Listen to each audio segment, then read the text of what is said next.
Hello and welcome back to Refiner's Fire tonight.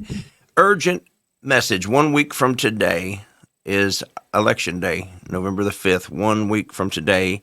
Today is Tuesday, the 29th. This will air on the 31st, Halloween night, on our channel.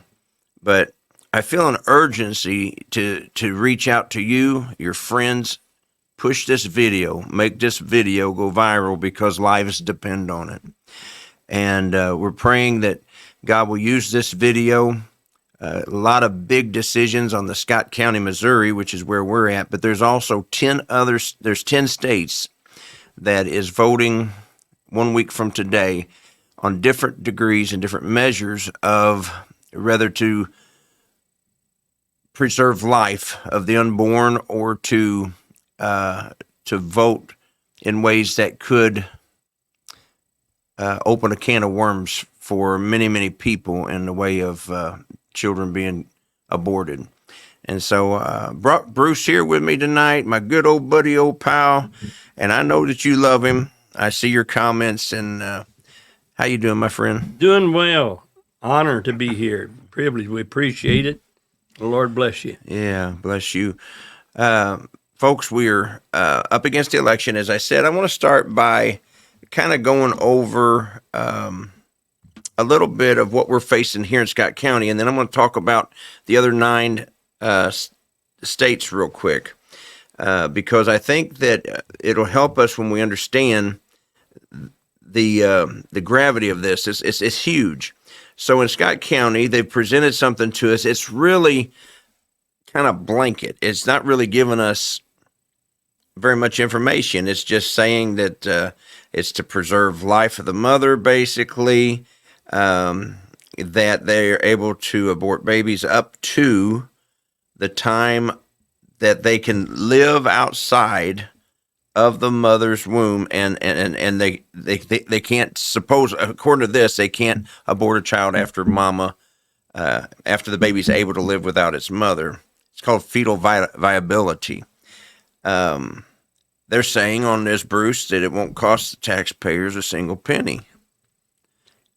Lie number one. Okay. You're not going to do something like this without somebody footing the bill. Well, you know that, and I know that. Well, we know that a lot of people are on welfare. And now, not everybody gets an abortion on welfare, but we know a lot of people is, and the ones who are, they're probably on Medicaid, and Medicaid's going to pick it up. Who's paying for that? Yeah, that's taxpayer. So it makes it. They try to make it look like that nobody's going to have to pay for it. Nobody's going to have to pay for it. And it sounds to me like they're hiding behind those statements to protect the mother and all of that, when all it does is give them a free ride to do whatever they want after. Yeah. It's smuggled in under that. Mm-hmm. And isn't that really how the devil works, too? He's sly. He's slick. Mm-hmm. He's going to tell you just enough. Yes. To look good, but it's what comes with it and what comes afterward. Absolutely. So the other states that's facing a similar ballot measure on their ballots is Arizona, Colorado, Florida, Maryland, Montana, Nebraska, Nevada, and South Dakota and New York. And I was looking at New York. I'm not going to read all of these for the sake of time, but I'll go ahead and ask if Kenny will put this up on the screen for us. They're saying the amendment would ensure that no one in New York can be denied rights based upon ethnicity, national origin, age, disability, sex, etc., including sexual orientation, gender identity, gender expression, pregnancy outcomes, and reproductive health care, and etc. And if you go down below, part 2 here, let's put this up. Underneath opposition down there, the New York Republican State Committee is opposed to this amendment with a number of Republican lawmakers, including so-and-so and so-and-so. They claim that it would codify late-term abortion in the state. And this is people who's been watching this. They're afraid that it's going to It's going to be the beginning of something, even though abortions after 24 weeks of pregnancy requires a physician's approval in the state, that it is very broad and vague in language. And that's what I'm talking about. These things are vague in language because they don't want the voters to really know what they're voting for. Now, I can say in the state of Missouri that I've talked to people around here and there that, hey, what do you think about that Amendment 3? Oh, I think I'm going to vote for it because that's the only way we can guarantee to save mothers' lives. Well, that's the disguise they're hiding behind. Mm-hmm. They put it up there, we're up here to save lives, when what it does is give them a license, open license. Yeah. This whole election to me is based upon, I mean, you don't hear nothing from Kamala about policy. No. You hear her say, well, I'm going to bring the groceries down. Well, how you going to do it? When I was raised in a middle-class home. And I know it's hard on everybody right now. We all know that the prices are going up. Well, gee, that was very informative. Well, what are you going to do about the border? Oh, well, I was raised in a middle-class home. She has no answers. Never. She's been in there 4 years. She's done nothing. She answers, but it doesn't address the question. Never. In the least. I've We're never not heard her picking do on that. her. That's just fair. That's And then fair when she statement. does answer it, she's built her whole campaign off of attack. Just attack. That's all it is. Yeah, I mean, so how are you going to lower groceries? Well, Donald Trump, no. I ask you a question.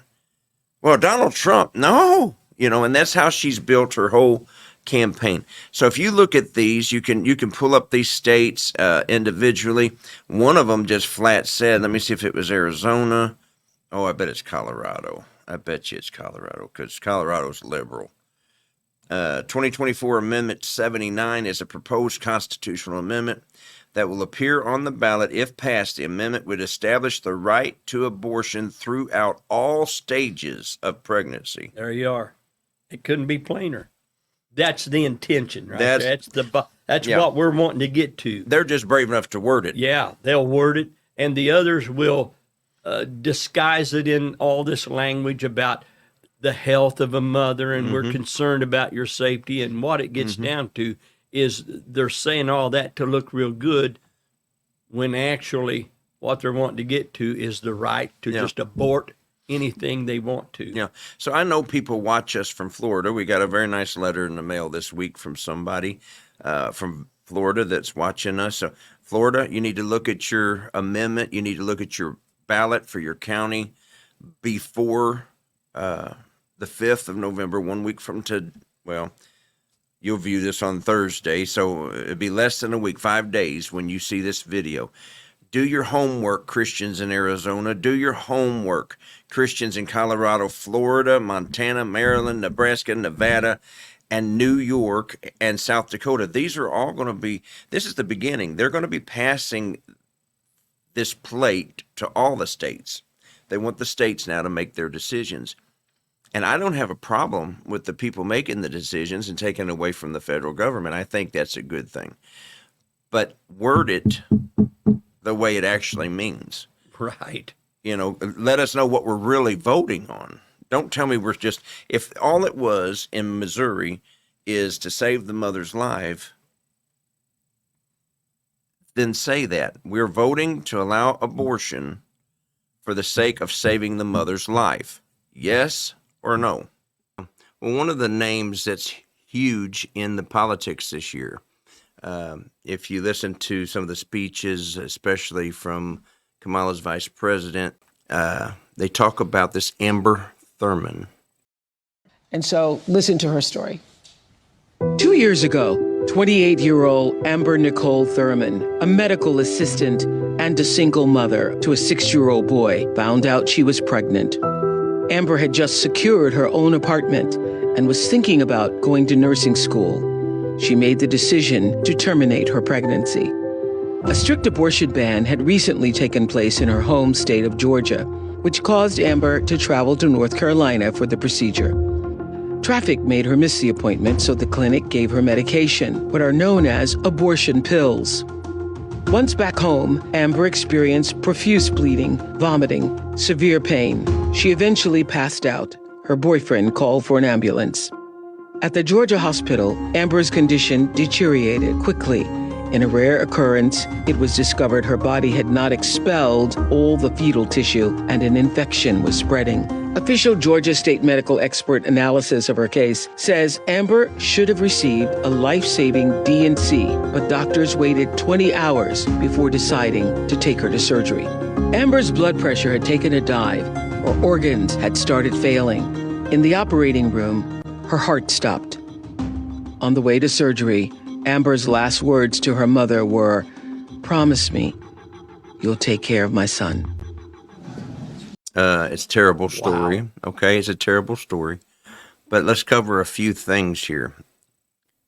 Oprah's presenting that as if it happened because of the no abortion laws. And that's not, if you listen to that video, rewind it, listen to it again. She went to another state. She missed her appointment. So they sent her home with pills. She took the pills and didn't pass everything out of her body that should have been causing infection. The hospital failed her. That's what I was going to say. The medical profession, she went through the process. But Yes. It just didn't work. Yes. It failed Had her. nothing to do with laws or no laws. Had nothing to do with laws. My heart goes out to her and her family and her little boy. But it wasn't laws. But that's how Oprah and Kamala, who was there on the stage with Oprah, that's how they're trying to present it, and then add right at the end some emotion to get people's heart to where we just want to pass it because we don't want that to happen to anybody else. We need to pass some of these laws so that won't happen. When you could have passed 3,000 laws in favor of it, and it wouldn't have helped that girl. No, it wouldn't have. Watch this video. Check this one out. Now, look, they may see this as an election issue. We see it as a right of women to make their own bodily decisions. And that's what the states like my state have the ability to put that in. States like Georgia force women to cross the border, and then we have a death of Amber Thurman. So let's be very clear. Trying to cut hairs on an issue on this is not where the American public's at. They want the restoration of Roe versus Wade. Vice President Harris said she would sign it. That's what we'll do when we're elected. But to be clear, the Minnesota law is far beyond Roe v. Wade. And about the Amber Thurman case in Georgia, her family has, and it's tragic, she is a young mother who left behind a young son. But what her family has said is it was a complication from an abortion pill that she received. And she didn't get proper care when she went to a Georgia hospital, which had multiple opportunities to intervene there. Her own attorney, the family's attorney, says it wasn't the Georgia law, it was the hospitals, what he claims is malpractice, not treating her when she clearly showed up in distress and still had the byproducts of her pregnancy because of that rare complication from the abortion pill. So just to be clear on the Georgia law and how her family and her attorney sees it. See him shake his head. Yeah, No. he's made up his mind already. Yeah. Their mind, and I'm sorry, it gets spiritual here, but their mind is filled with darkness. Delusion. And they are absolutely under the sway of the kingdom of darkness. They want to push this thing, and it doesn't matter. You can present all the logic, all the reasoning, all the proof, and it's not going to change their minds at all. Right. But the lawyer said, no, this is a malpractice thing. This has nothing to do with abortion. The family says, no, this is a malpractice. The hospital should have saved my daughter. They're not even blaming the abortion clinics. What it is using this as a crutch to move on people. And thank goodness for Shannon there, who body slammed him and showed the world the low, how low they'll go to try to get their way. And I would be angry if I was Amber's family, knowing that he's using this as a political thing, using my daughter, who was just not handled right at the hospital. 20 hours they waited to do the D&C, and they could have done that sooner, probably saved her life. Well, and then you have, on the same interview, he's talking to her, and he's telling about how Donald Trump. Oh, of course. Donald Trump is going to ban. If you elect him, he's going to ban this abortion. You can't vote for him. He's going to ban it. Donald Trump's asking for a nationwide abortion ban. Wait, he and has again, said that we don't see this he has as a said winning repeatedly campaign. that he will not sign a national abortion ban. Are you calling that it's a flat out lie? Yes, of course. And Senator Vance has in the past said so too. I think the American people believe that certain freedoms, in particular the freedom to make decisions about one's own body, should not be made by the government. Thank you, Vice President Harris. Well, there she goes again. It's a lie. I'm not signing a ban, and there's no reason to sign a ban. Donald Trump's asking for a nationwide abortion ban. Wait, he and has again, said that we don't see this he has as a said winning repeatedly campaign. that he will not sign a national abortion ban. Are you calling that it's a flat out lie? Yes, of course. Because we've gotten what everybody wanted. Democrats, Republicans, and everybody else, and every legal scholar wanted it to be brought back into the states. And the states are voting. And it may take a little time, but for 52 years, this issue has torn our country apart. And they've wanted it back in the states. And I did something that nobody thought was possible. The states are now voting. What she says is an absolute lie. And as far as the abortion ban, no, I'm not in favor of abortion ban. Donald Trump's asking for a nationwide abortion ban. Wait, he and has again, said that we don't see this he has as a said winning repeatedly campaign. that he will not sign a national abortion ban. Are you calling that it's a flat out lie? Yes, of course. Well, there she goes again. It's a lie. I'm not signing a ban, and there's no reason to sign a ban. There you go. I'm just, these, and you know what disturbs me is anybody watching that can see all he's want to do is place it back in the states. Yeah. Allow the people of the states decide what's what. That's all. And anybody can see what's going on here, and yet they'll still, when it's clear and plain, they'll still hang in there with that. Well, and she started the debate by saying right off the bat, he's a liar. He is going to present lie after lie tonight. So she's setting up the people who's watching the debate to believe that anything he says, just don't believe it. It's all lies. But everything I say, it's all true, right? Like she worked at McDonald's at one time. Sure. Never worked there a day in her life. What's his name was on the battlefield. Never happened. Liar, liar. Well, you got, imagine this. I mean, I can't hardly believe it. If Donald Trump were to win the election, it would be a miracle. Yeah. It would be a God thing. And because, think about this, the media doesn't even conceal that they're pushing, they're lying, they're doing whatever they got to do. The MSNBC's against him. ABC is against him. He's debating the ABC moderator and Kamala. Then you got NBC's against him. CBS is against him. You got CNN that's against him. And pretty much every website, Yahoo, MSN, all the mainstream sources that we go to for news is all trashing him. The hearing he had in New York City. Well, it was a big scam. Anybody with just a ounce of sense could see that was a Democrat thing to try to disqualify him from running because they're scared of him. So why are they so blind? I mean, is it they don't want to see? They don't choose to see? They can't see? All What of is the it? above. Mm-hmm. I mean, God said there in 2 Thessalonians chapter 2, he said, for this cause, I'll send them strong delusion because they wouldn't receive the truth. Those people, and this is a big thing to say, but it's clear to me, it's clear to any Christian who has the Spirit of God in them, that these people desire, Jesus said it, men love darkness rather than light. Yeah. It's just stated there in the Bible, unless you want. And if people say, I don't believe in the Bible, then I can't help you. I do believe in it. Yeah. And Jesus said, men love darkness rather than light. men don't like the truth. No, and it says in the last days, which I believe we're in, it says that people will not even endure.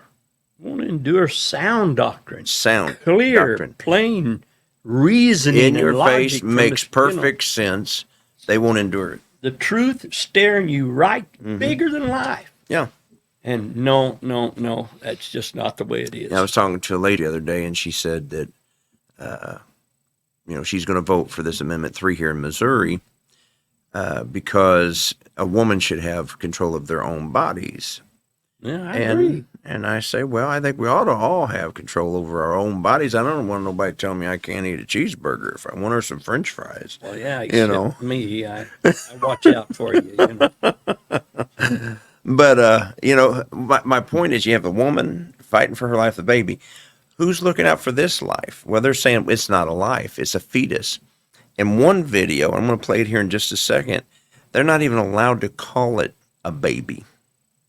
Even if it's born with a heartbeat and breathing, they're not allowed in these clinics, these Planned Parenthood clinics, to even call it a baby. All right. Do you see something wrong with this kind of Sure. thinking? Yeah. Children of the light. When I see Christians, I understand the world. Yeah. They're in darkness. They're under the sway. Yes. And the influence of the devil himself, who is real, and he's governing, controlling, running their lives in a lot of ways, whether they want to ignore it or acknowledge it or not. Right. But when I hear Christian people I have to look at them and say, excuse me, you have no right to judge. I'm not judging. I'm just saying there's something faulty about the way you're thinking. Yes, absolutely. Well, let me show you this Planned Parenthood. Listen to this lady. She used to be a supervisor. Abortion can never, on its face, be safe because in order for an abortion to be deemed successful, an individual and unique human being with a beating heart must die. That can never be safe for that individual human life. I want to talk specifically about what a first trimester abortion is and what it looks like from a person who ran a Planned Parenthood abortion facility and was there for 8 years. First trimester abortions are by and large the most common abortion procedure we see in the United States. A transvaginal ultrasound is standard procedure inside of every National Abortion Federation clinic, which includes every Planned Parenthood clinic. That transvaginal ultrasound is done for primarily one reason, to determine how far along the woman is in her pregnancy so that we knew how much to charge her for the abortion. After the ultrasound is performed, the ultrasound machine is rolled away. The doctor comes in, who, by the way, has no conversation with the woman before the abortion. The fact that many people say abortion should be a decision made between a woman and her doctor is laughable. There is never a time where the abortion doctor goes in, sits down with the woman, and goes over risk, alternatives, and benefits to abortion. It does not happen. The doctor starts performing the abortion. He's going to insert into the woman's uterus, into the cervix, metal dilation rods, graduated metal dilation rods. He's going to dilate the cervix enough so that he can insert something called a suction cannula. That cannula looks like a straw. It is graduated. It gets bigger depending on how big the baby is in the womb so that the head will be able to fit through that suction cannula. He's going to insert that suction probe inside of the woman's uterus. Ultrasound guidance is not used.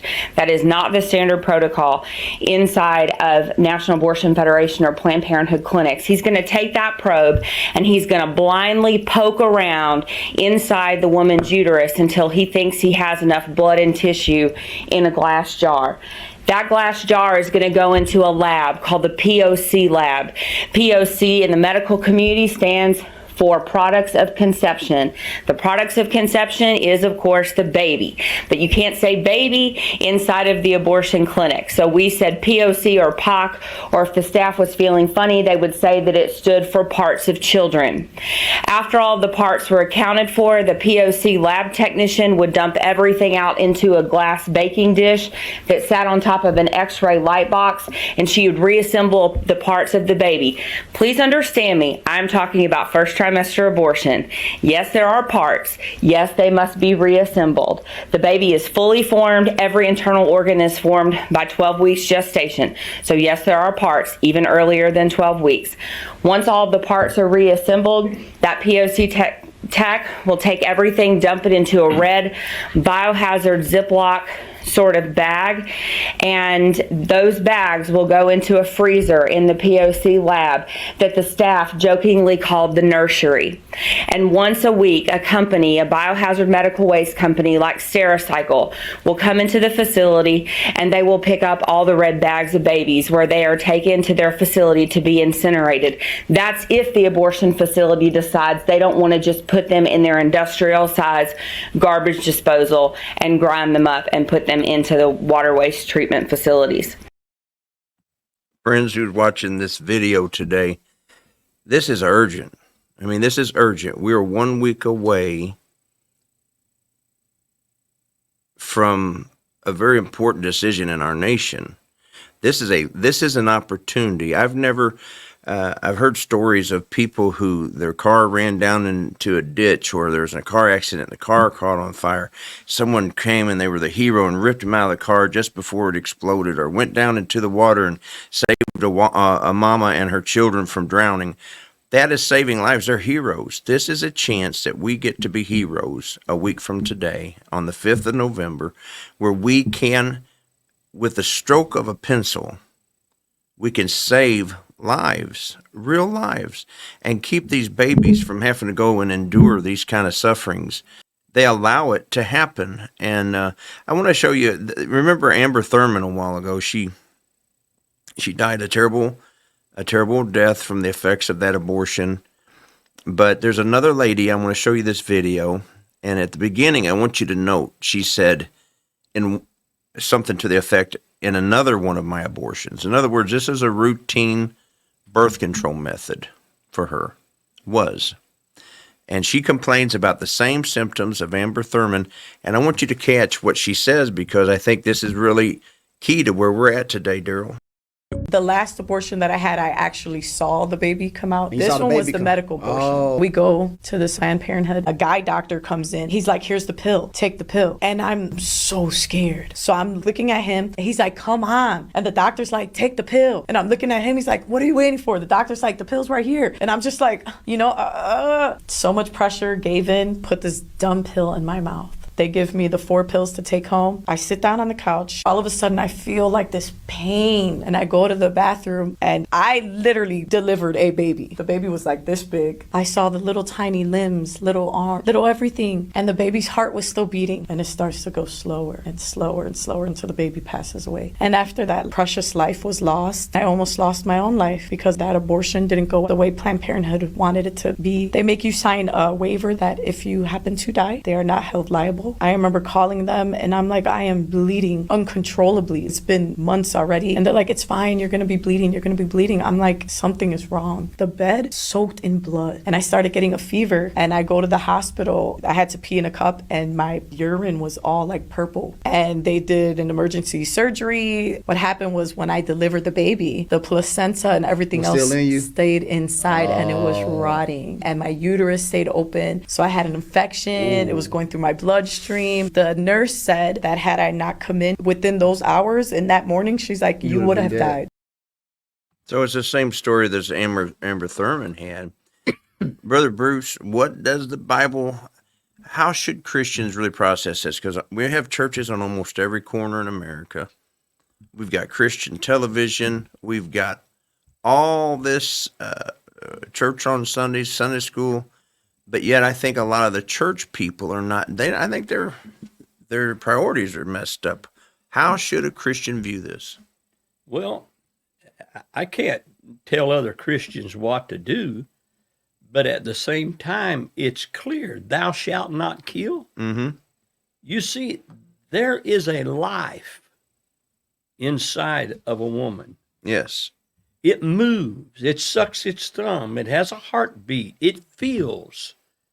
The Word of God said, what was it, Jeremiah, that he said, before you was formed in the womb, I knew you? Mm-hmm. The scripture makes reference to the forming, the person being formed in the womb. This is a life given by God. And to take that life, nobody has the right to take that life. Don't holler at me about my rights and my body and all that. That's just some devil that's full of theirself. That's right. This is an inconvenience. This is going to, there was a young lady, if I might tell this story, we watched her child constantly. And, she may have a different story to tell, but we watched her all the time, kept her weeks at a time.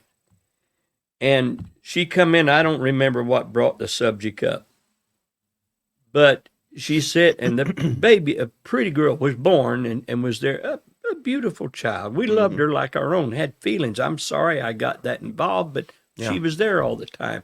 And I began to worry and feel about it. Well, the mother sat there one time and said, I had plans. I was going to go in the Navy and have a career and become a doctor and become this and become all these great things. And the child was there on the floor and said, but she come along and ruined it all. She ruined it. And I come uncorked at that point. Yeah. I said, excuse me.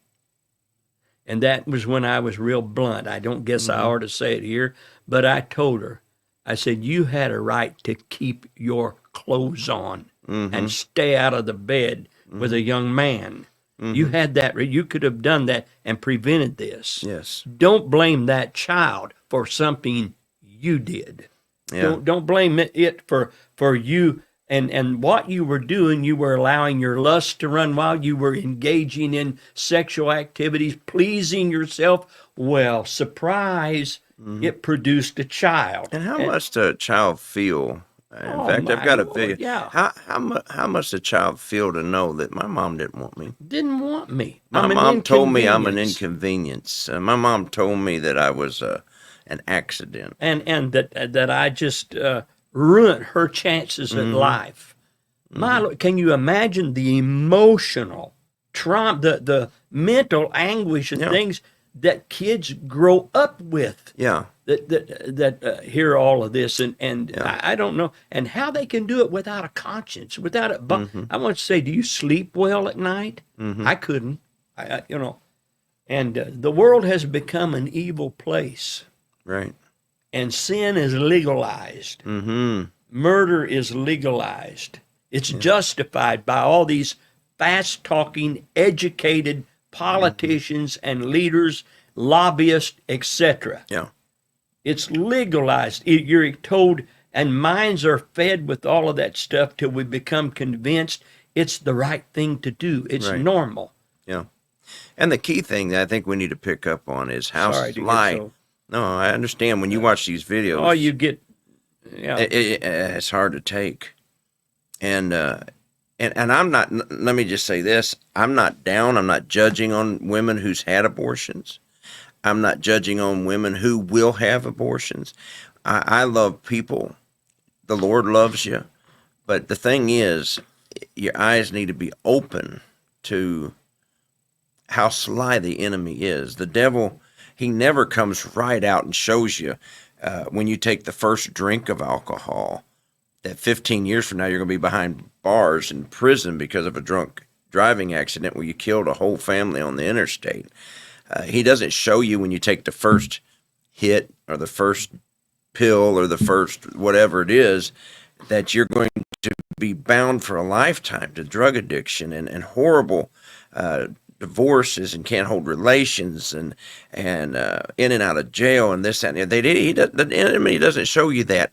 These amendments that we're voting for on the 5th of November is a door that's cracked that politicians can kick open, and we're only seeing what they're wanting us to see right now. We're not seeing the end result of voting yes on these amendments. If we vote yes, which I'm not, but if they did, and I'm not telling people, by the way, how to vote.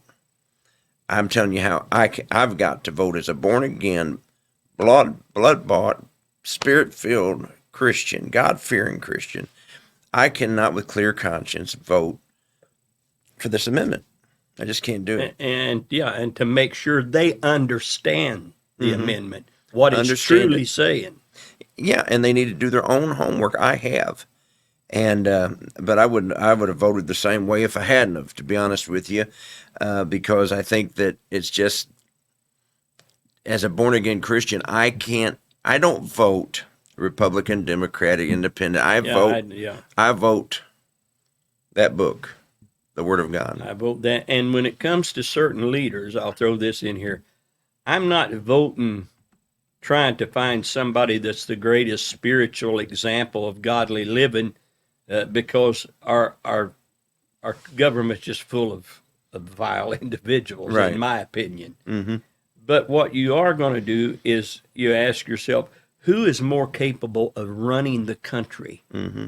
Who will preserve our freedoms and our rights, our Christian rights? Yeah. Who will allow us to continue as Bible believing Christians and enjoy our freedoms, our liberties, our gun rights, our that who's going to protect our religious rights? Our religious rights. Yeah, they may say bad words and have done some things or told a lie in their life once in a while, Yeah. but we're not voting for the next pastor or the next pope or whatever. We're voting for a leader in our government. Yeah. And that's what I take into consideration. And I went out and looked at the statistics. All you got to do is type into Google, what are the statistics of Trump's administration? And what you will find is what he said to be true is true. The taxes was down, gas prices were down, 401ks were up, the stock market hit many records under his administration. The economy was great.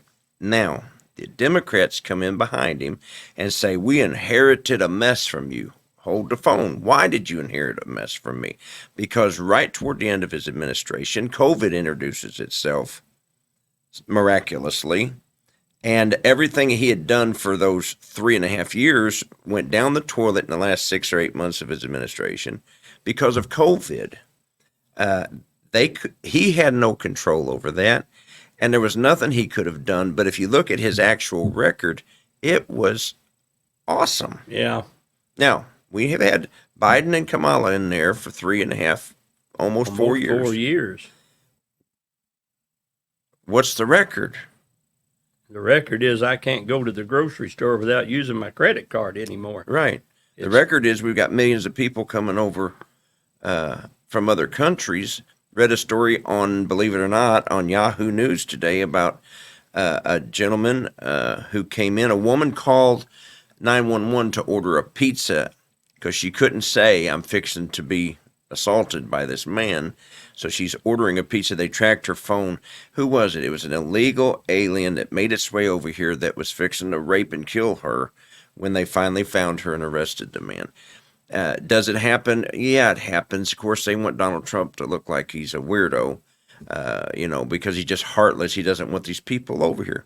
And I think most Republicans, I think I could speak for them in saying, it's not that we don't want people over here from other countries. We want them to come over legally. To come the right way. Mm-hmm. And there are people that are coming in who despise this country. Yeah. Who hate it. Its untimely demise would be the delight of their life. Yeah. And they have every intention of doing all the damage that they can. Right. No, I don't want those people here. My Lord, would you want that type of somebody open the door of your house and say, I'm going to come in and I'm going to burn everything, trash everything, steal everything, and rough you up and leave you bloody and wounded? Or are you going to take your children? Are you going to take your children to a babysitter you know nothing about? Yeah, does it make any sense? It doesn't make any sense. It is a ridiculous political argument that is just insane. Unless you understand, they're giving driver's licenses to these illegal aliens. Oh, yeah. They're giving them rights to vote, even though they're not citizens of the United States. They're giving them housing. They're giving them food. They're giving them better benefits than they're giving our veterans. Well, and your senior citizens, that right there for the naked eye to see. It's not my opinion. It is as it is. That's right. And you've still got people, well, I'm voting for him. Bless God. I'm going to. This is a revelation of just how sick we are as a society. How far we've fallen. Yeah. How far we've fallen, because the wrong, very wrong, can stare you right in the face and you'll defend it. Yeah. And stand up for it and vote for it. And Kamala and the left would say, well, you know, these babies,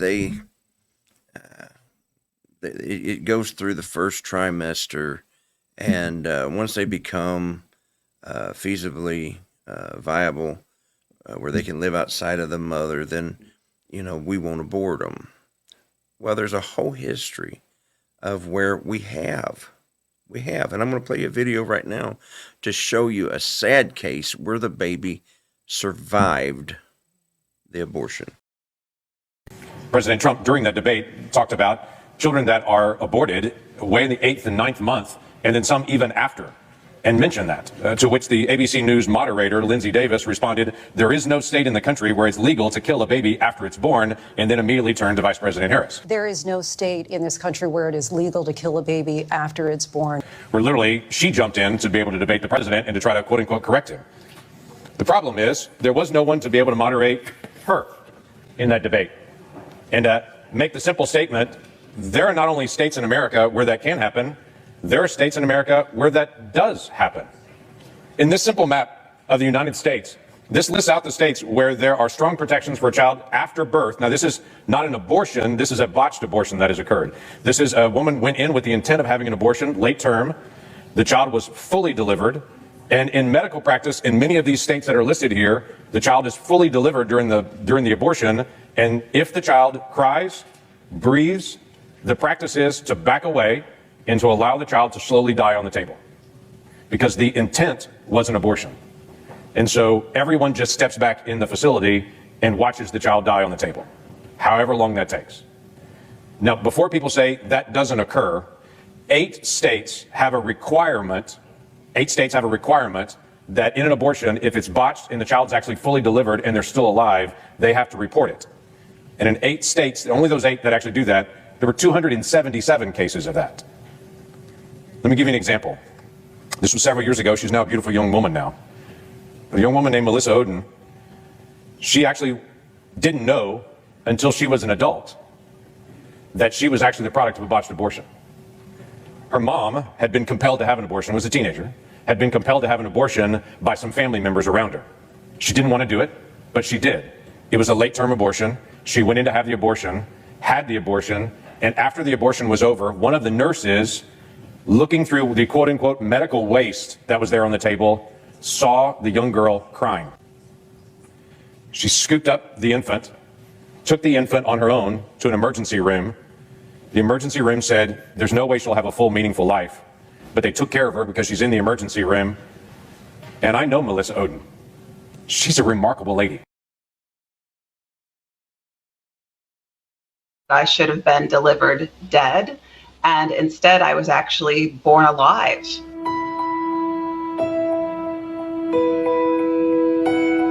My 19-year-old birth mother, as a college student, had a saline infusion abortion, and that type of procedure was meant to poison me to death.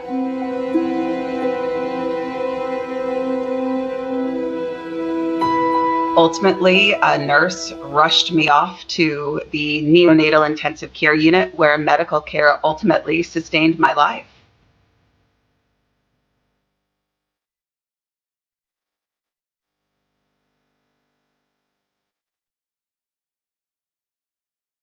My birth mother had spent over 30 years of her life believing that I had died that day at the hospital.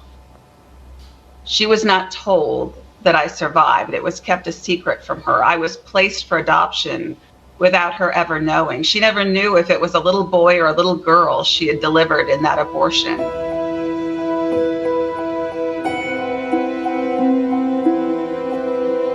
She had lived with such incredible regret and heartache. And so we started to communicate by email about 5 years ago, and shared information, built walls of trust and love with one another before we met face to face for the first time about 2 years ago now. I will never forget meeting her and seeing her pain. Her pain haunted me for a very long time after that.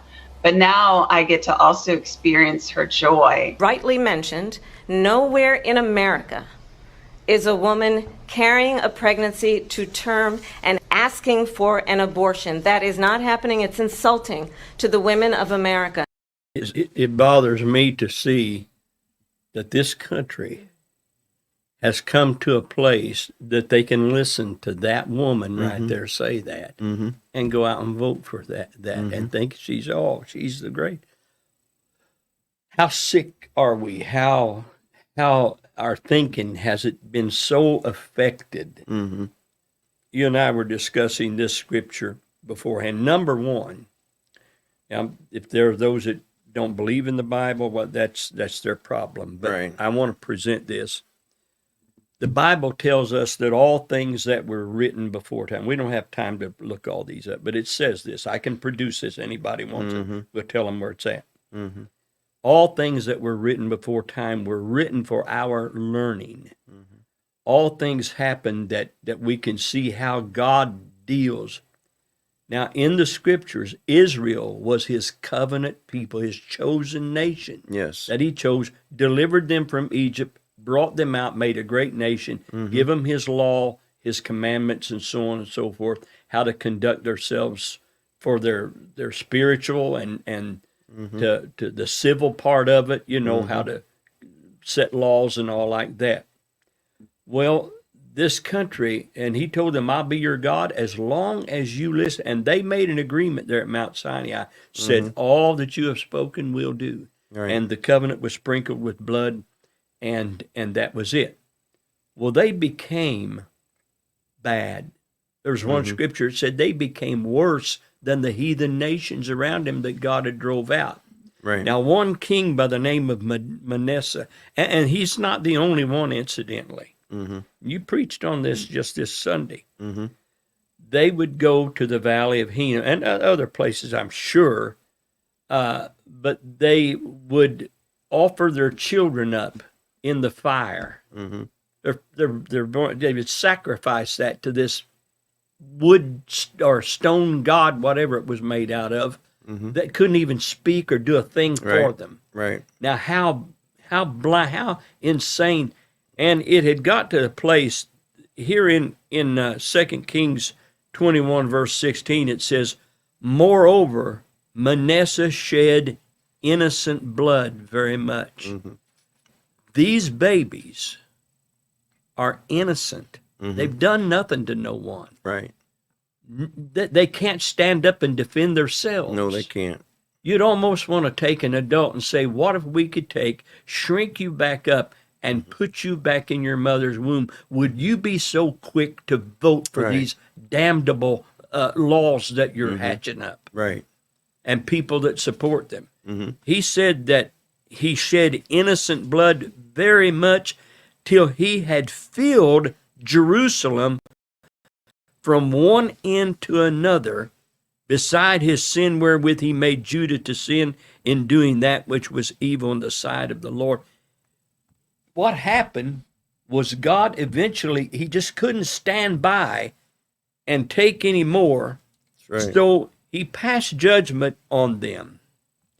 And here's what he said. He sent a man by the name of Jeremiah. It's always a man. God doesn't come down out of the sky and just start talking. He always sends ministers of righteousness. Yes. I know there's a lot wrong in the church. I know there's a lot of the guys that are on the take, that are in it and money, and they preach a perverted gospel. Yes, sir. But at the same time, there are some who are not for sale. They're That's right. sold out to this man from Galilee and love him and want to do his bidding. Right. And God sends you sometime with a pretty tough message. Yes, sir. Nobody will like it. You won't win a popularity contest. No, They'll you cut won't. your support off.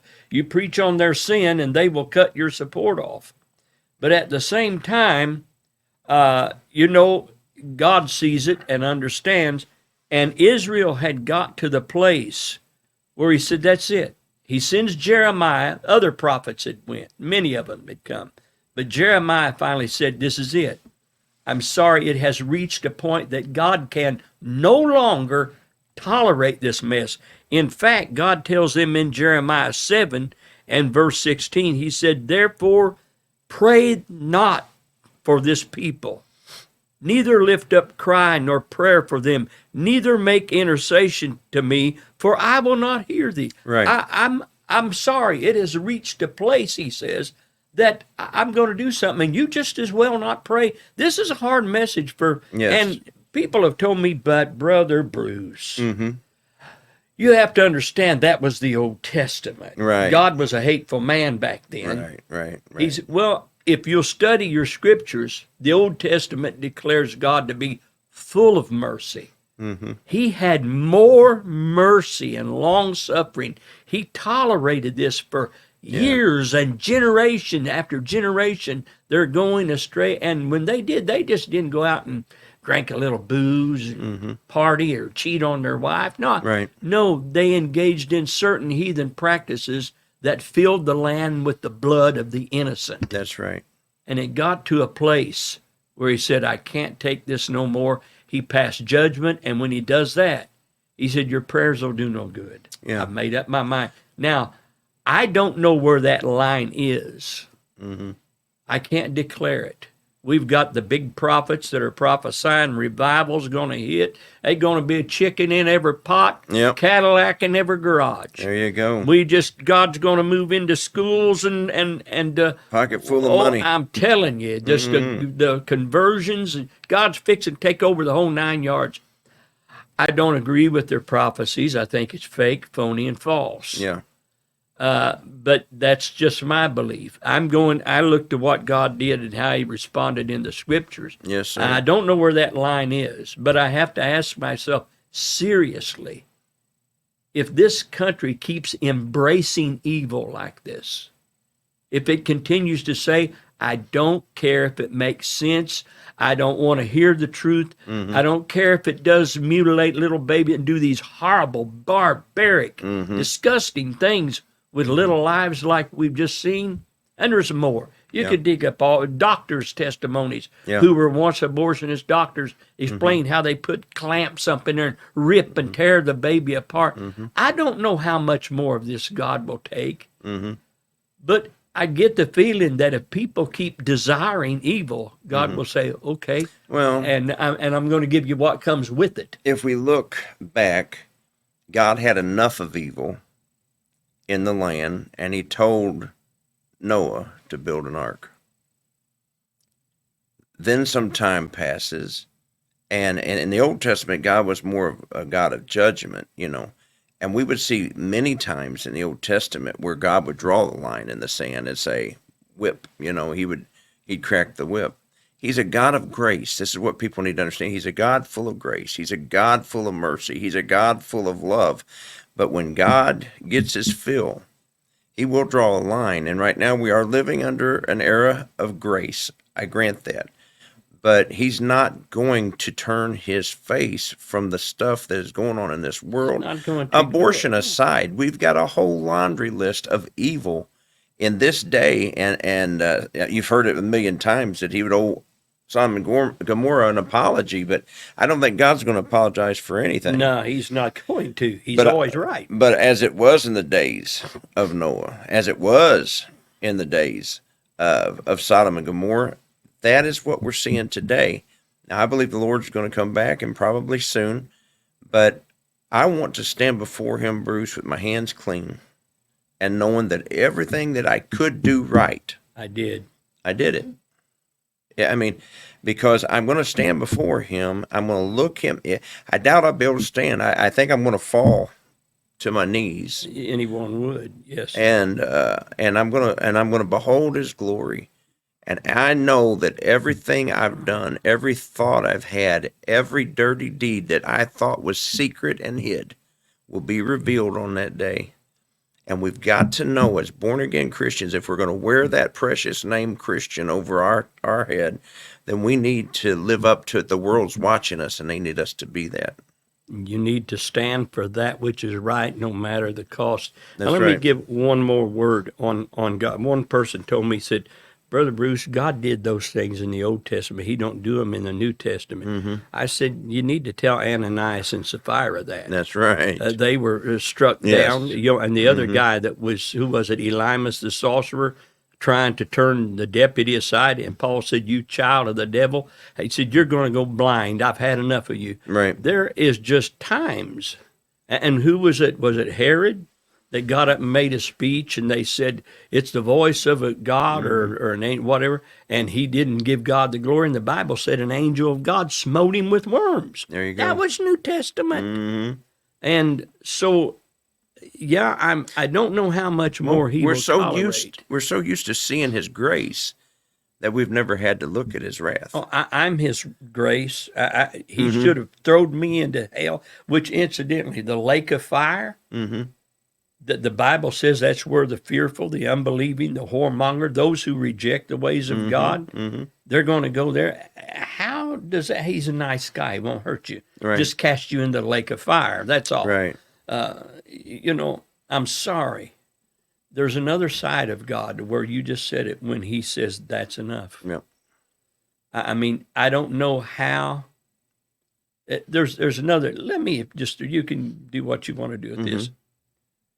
But I can't understand it. I have been, and I'm not proud of it, but I have done some wicked things in the past. I have cussed with the best of them.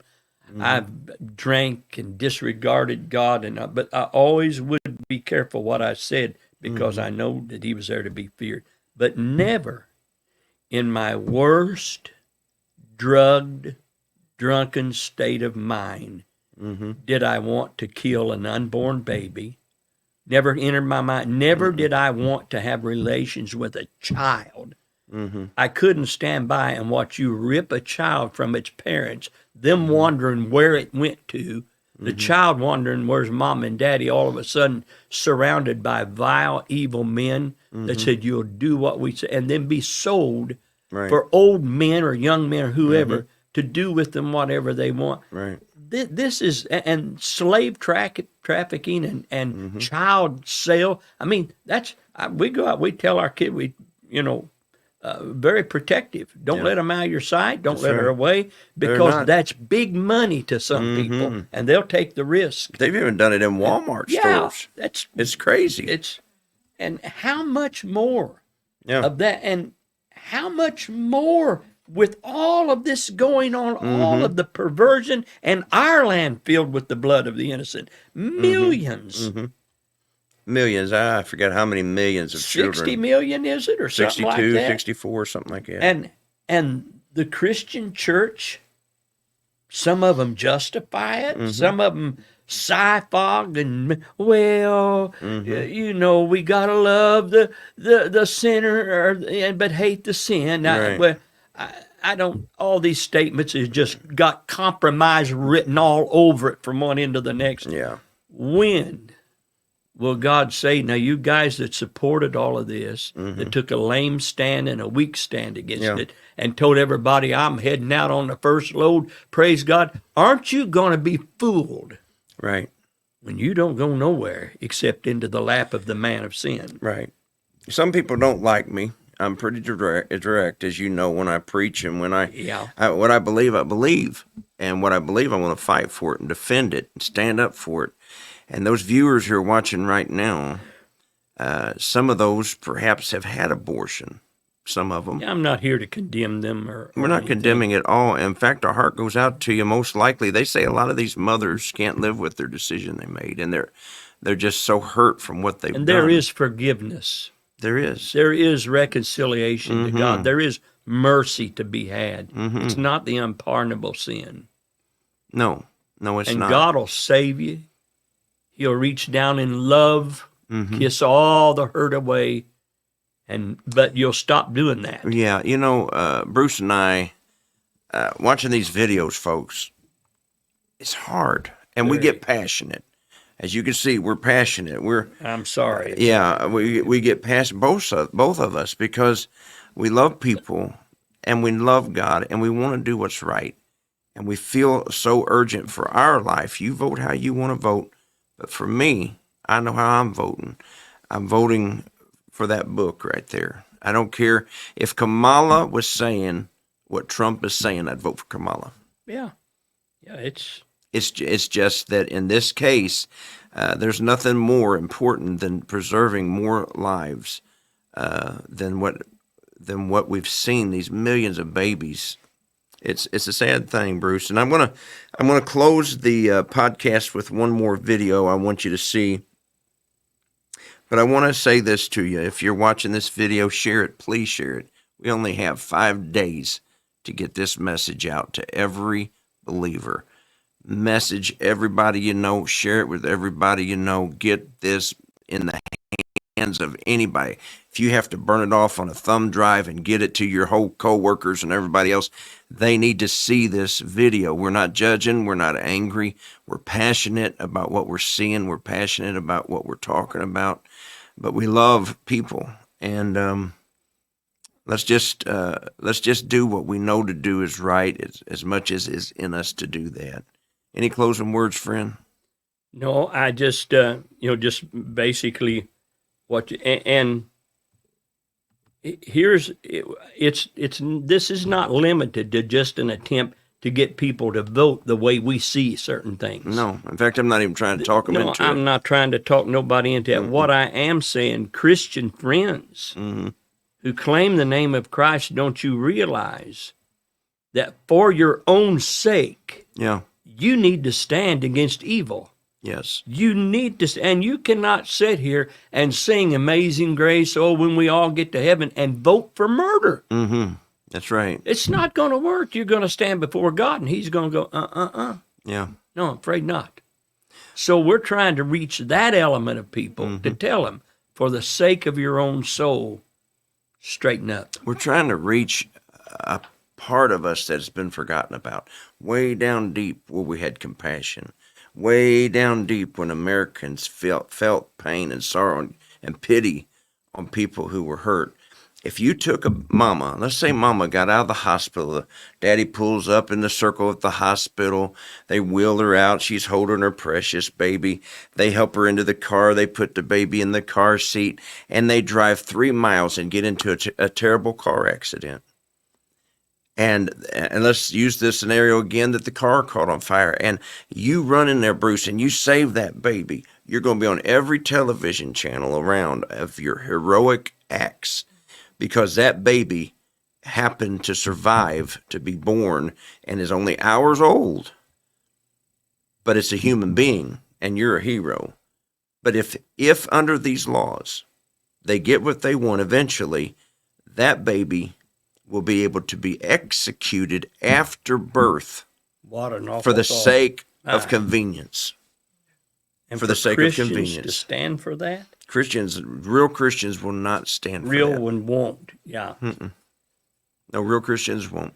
But we thank you for tuning in. We're going to close with one more video. I don't want you to turn it off till you see this. And be in prayer for us. Share this out.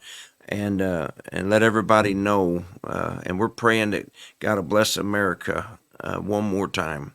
And just keep America in your prayers. Keep us in your prayers. We pray for you. Share it, like it, follow us, and watch this video, and God bless you. We'll see you next time.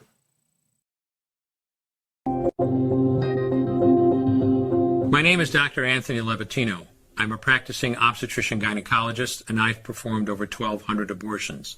Today I'm going to describe a third trimester induced abortion, which is performed at 25 weeks to term. At this point, the baby is almost fully developed and viable, meaning he or she could survive outside the womb if the mother were to go into labor prematurely. Because the baby is so large and developed, this procedure takes 3 or 4 days to complete. On day 1, the abortionist uses a large needle to inject a drug called digoxin. Digoxin is generally used to treat heart problems, but a high enough dosage of digoxin will cause fatal cardiac arrest. The abortionist inserts the needle with the digoxin through the woman's abdomen or through her vagina and into the baby, targeting either the head, torso, or heart. The baby will feel it. Babies at this stage feel pain. When the needle pierces the baby's body and the digoxin takes effect, the life of the baby will end. The abortionist then inserts multiple sticks of seaweed called laminaria into the woman's cervix. They will slowly open up the cervix for delivery of a stillborn baby. While the woman waits for the laminaria to dilate her cervix, she carries her dead baby inside of her for 2 to 3 days. On day 2, the abortionist replaces the laminaria and may perform a second ultrasound to ensure the baby is dead. If the child is still alive, he administers another lethal dose of digoxin. The woman then goes back to where she is staying while her cervix continues to dilate. If she goes into labor and is unable to make it to the clinic in time, she will give birth at home or in a hotel. In this case, she may be advised to deliver her baby into a bathroom toilet. The abortionist then comes to remove the baby and clean up. If she can make it to the clinic, she will do so during her severest contractions and deliver her dead son or daughter. If the baby does not come out whole, then the procedure becomes a D&E, a dilation and evacuation, and the abortionist uses clamps and forceps to dismember the baby, piece by piece. Once the placenta and all the body parts have been removed, the abortion is complete. Late-term abortions have a high risk of hemorrhage, lacerations, and uterine perforations, as well as a risk of maternal death. Future pregnancies are also at a greater risk for loss or premature delivery due to abortion-related trauma and injury to the cervix. As I mentioned at the beginning, I'm Dr. Anthony Levatino, and in the early part of my career as an OBGYN, I performed over 1,200 abortions. One day, after completing one of those abortions, I looked at the remains of a preborn child whose life I had ended, and all I could see was someone's son or daughter. I came to realize that killing a baby at any stage of pregnancy for any reason is wrong. I want you to know today, no matter where you're at or what you've done, you can change. Make a decision today to protect the preborn. Thank you for your time.